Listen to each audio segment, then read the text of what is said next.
On July 3, 2024, an announcement was made that Trump would be hosting a rally on July 13th at the Butler Farm Showgrounds in Connoquenessing Township and Meridian, near Butler, Pennsylvania. Preparations for the rally began on July 10th, with an advance team setting up and installing generators in a large open field. This rally was part of Trump's campaign strategy to gain support in Pennsylvania, a state that some polls suggest could be a key battleground. Trump arrived on stage at about 6:03 p.m. Take note of the several timestamps that are mentioned throughout this video, as it'd help in fully understanding the timeline of the shooting. After getting on stage, Trump goes on a rant about the increase in illegal immigrants during the tenure of Joe Biden. And at about 8 minutes into the speech, history happened before our eyes. You don't mind if I go off teleprompter, do you? Because these teleprompters are so damn boring, I try and explain them. Oh, it is so, wow. You guys are doing it. They're getting better with time. My guys, take a look at that chart. Take a look at the arrow on the bottom. See the big red arrow, right? So that's when I left office. That was the lowest point, and that comes right from the government services, comes right out of Border Patrol. Take a look at that. So that arrow is the lowest amount of illegal immigration ever in recorded history into our country. And then the worst president in the history of our country took over. And look what happened to our country. Probably 20 million people. If you want to really see something that's said, take a look at what happened.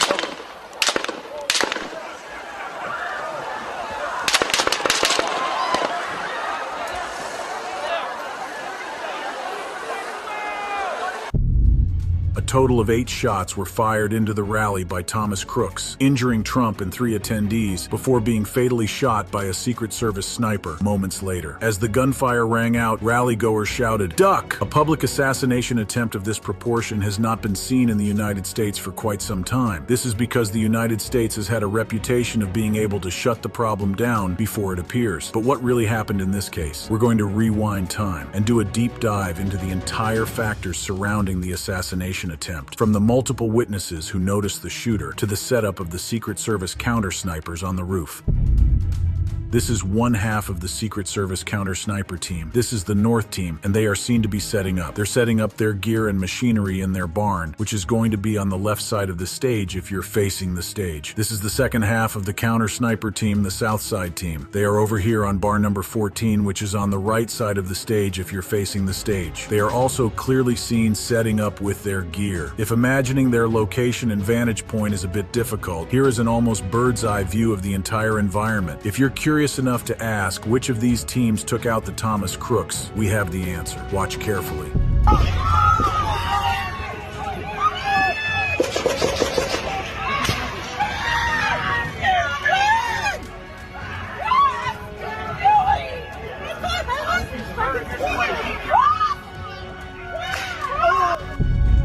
The last gunshot you hear is the gunshot from the Secret Service counter snipers. Let's hear it again.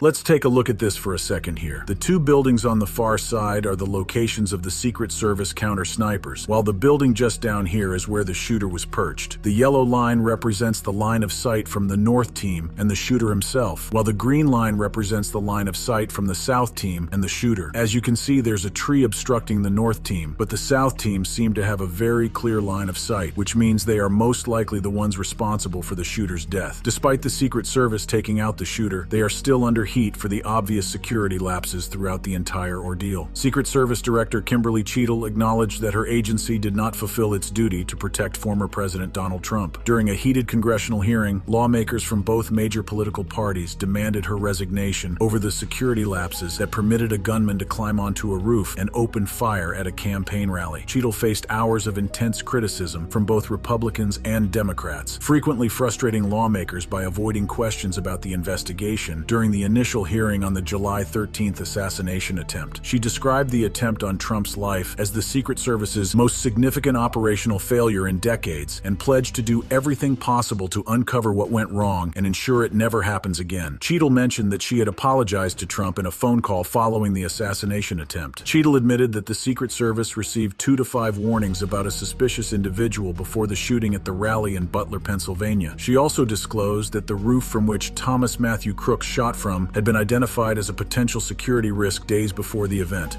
All these are verifiably true. Thomas Crooks was spotted by multiple witnesses, news stations, local police, and even the Secret Service counter-snipers themselves, but nothing was done. At exactly 5:06 p.m., we got this video of the shooter, Thomas Crooks, spotted outside a secured fence at the Trump rally. This clip was all from a guy who was just recording there with his cell phone, and you can clearly see the shooter walking outside the secure area. He's outside the fenced area, and he seems to be scoping out the building. The man recording the clip decides to pan around a little bit and comes back again to see Thomas Crooks just standing there outside the fenced area. The fact that he just stands there looking makes the entire situation creepy and eerie. And then, at exactly 5:14 p.m., one of the snipers actually captured this photo of the shooter. He was apparently using a rangefinder in his cell phone, and at this point, he officially became a person of interest. In the debriefing reports, it was stated that the counter-sniper flagged a suspicious man using a rangefinder to the U.S. Secret Service some 20 minutes before a gunman opened fire. A clearer timeline of the events leading up to the assassination attempt has begun to emerge after closed briefings to lawmakers later on. The new details sparked further questions about why Trump's would-be assassin wasn't stopped earlier and why the former president was permitted to appear on the rally stage. Thomas Crooks, the 20-year-old suspected gunman, was reportedly spotted early by local police, who flagged him as a skinny young man who was behaving in a suspicious manner. They notified other police agencies, including the Secret Service, via radio. At the time, Crooks did not appear to have a weapon. Later, around 5:45 local time, Crooks was spotted again, this time by a counter-sniper officer around the AGR International building, the one the gunman later scaled up to aim at Trump. The officer reportedly took a picture of the gunman looking through the rangefinder, according to CBS News, and immediately radioed to a command post to report the sighting. By 5:52, 19 minutes before the shooting, the Secret Service was made aware that Crooks was spotted with a rangefinder and disseminated that information to other officers on site. But guess what? After this, they lost sight of him then at 5:28 p.m., laughably hilarious. Wyoming Senator John Barrasso, who was present at the briefings, told Fox News he was identified as a character of suspicion because he had a rangefinder as well as a backpack, and this was over an hour before the shooting actually occurred. So you would think over the course of that hour, you shouldn't lose sight of the individual. Around the same time the Secret Service found and then happened to lose the person of interest, Donald Trump was on his way to the scene. At exactly 5:33 p.m., former President Trump's convoy arrived at the Butler, Pennsylvania rally, and his supporters cheered in excitement.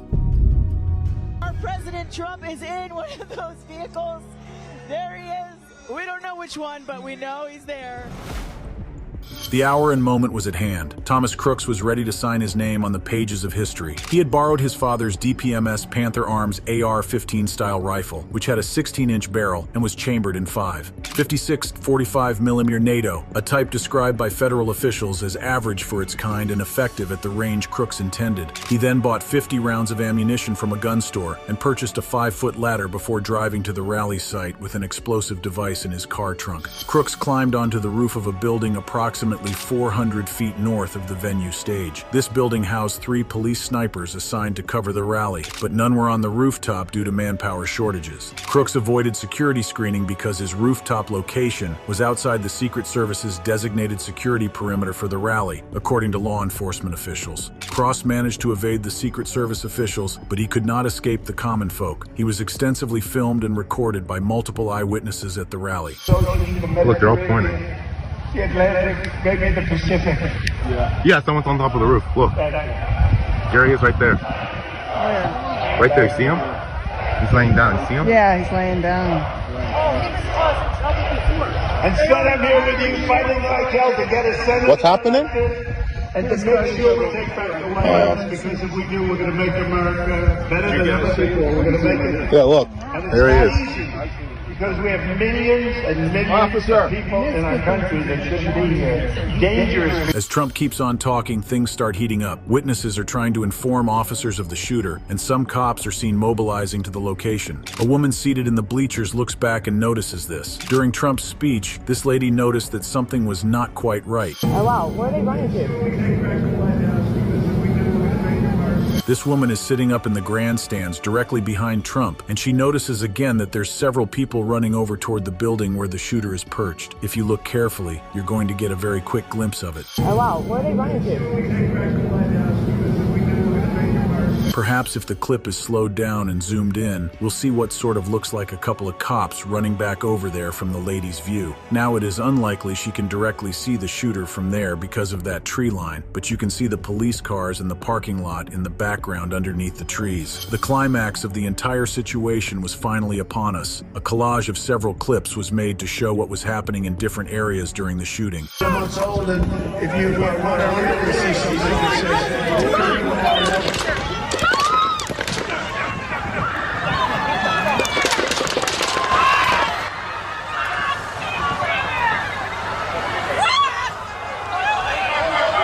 I hope he's turning this way. Be careful, guys. Trump was shot and was fortunately only injured in his upper right ear. He raised his hand to his ear before dropping behind the podium for cover. Secret Service agents immediately rushed to shield him. After about 25 seconds, the assailant was declared down, and agents helped Trump to his feet. Blood was visible on his ear and face, and he requested that the agents allow him to put his shoes back on, explaining that the agents hit me so hard that my shoes fell off. A lip reader noted that Trump seemed to say, "What? Blood on my face?" indicating that someone informed him he was bleeding. As he was being escorted off stage, Trump paused, raised his fist, pumped it at the crowd, and shouted or mouthed, "Fight! Fight! Fight!" The crowd responded with cheers and chants of USA. In addition to Trump, 3 men were injured. 50-year-old Corey Comparatore of Sarver, Pennsylvania, was unfortunately killed. Comparatore worked as a project and tooling engineer and was the former chief of the Buffalo Township Volunteer Fire Company. According to his family and Pennsylvania Governor Josh Shapiro, he died while shielding his wife and 2 daughters from gunfire. 2 other attendees were shot and critically injured, but were in stable condition the following day. U.S. Representative Ronnie Jackson reported that a bullet grazed his nephew's neck. 4 police officers standing only feet away from Trump suffered minor injuries from flying debris when the bullet struck nearby objects. Trump is quickly seen swarmed by his Secret Service agents and carefully shielded and escorted into the car where his safety would be secured. Now, on a slightly lighter note, the local police, for some reason, couldn't get over their own fence. They had no choice but to knock it down with a police car, and then all of a sudden a whole bunch of cops are now trying to get out of the area. They actually had themselves locked in there and unable to get out. After they get the door knocked down, they pour out in huge numbers and they run over to the building. Keep an eye on the cop with the ladder. There also happens to be a Secret Service agent running alongside them. A lot of the officers are trying to surround the building, and the cop with the ladder is seen throwing the ladder over another fence outside the building. It seemed as though the cops did not need the ladder, as they were seen quickly atop the building. Perhaps the shooter was kind enough to set things up for them, so they could just come right up there like he did. After they left the Butler Fairgrounds, the Secret Service convoy for Donald Trump immediately took him to the hospital. They arrived at the hospital a few minutes later, and you could hear everybody's joyous and relieved reactions. Shortly after being confirmed as safe, Trump released a statement on his social media platform Truth Social, recounting his experience, thanking law enforcement and the Secret Service, and offering condolences to the families of those killed and injured. "I want to thank the United States Secret Service and all of law enforcement for their rapid response on the shooting that just took place in Butler, Pennsylvania. Most importantly, I want to extend my condolences to the family of the person at the rally who was killed, and also to the family of another person that was badly injured. It is incredible that such an act can take place in our country. Nothing is known at this time about the shooter, who is now dead. I was shot with a bullet that pierced the upper part of my right ear. I knew immediately that something was wrong, and that I heard a whizzing sound, shots, and immediately felt the bullet ripping through the skin. Much bleeding took place, so I realized then what was happening. God bless America." Politicians in the United States, as well as high-ranking foreign personnel, all put aside their differences to wish Trump his condolences. As for the shooter, Thomas Crooks, his corpse was removed from the rooftop by the police. His body was found without any means of identification. However, the FBI confirmed his identity through fingerprint biometrics and DNA profiling. The incident is being investigated as both an assassination attempt and an act of domestic terrorism. Explosives were discovered at Crooks's home and in the car he used to travel to the rally. A remote transmitter was found in his pocket, and he owned 2 smartphones and at least 1 laptop. Shortly after the shooting, FBI laboratory staff conducted mobile device forensics on Crooks's smartphones, which involved bypassing the device's security measures. An Electronic Frontier Foundation researcher suggested this was likely done using a Celebrite device or a proprietary method. The investigation revealed that Crooks had searched for images of Trump, Biden, and other public figures, as well as dates for Trump's rallies and the Democratic National Convention. In April 2024, Crooks also searched for information on major depressive disorder, although it is unclear if he had been diagnosed. Investigators discovered a post attributed to him on the gaming platform Steam, stating July 13th will be my premiere, watch as it unfolds, though the authenticity of the post remains uncertain. As the investigation unfolds, there are still a lot of facts to be uncovered concerning Trump's attempted assassination. Whatever happens, what remains true is the fact that this is history and we are living through it. Thank you for watching this video. If you'd like to watch another fascinating video like this, click on one of the boxes on your screen right now.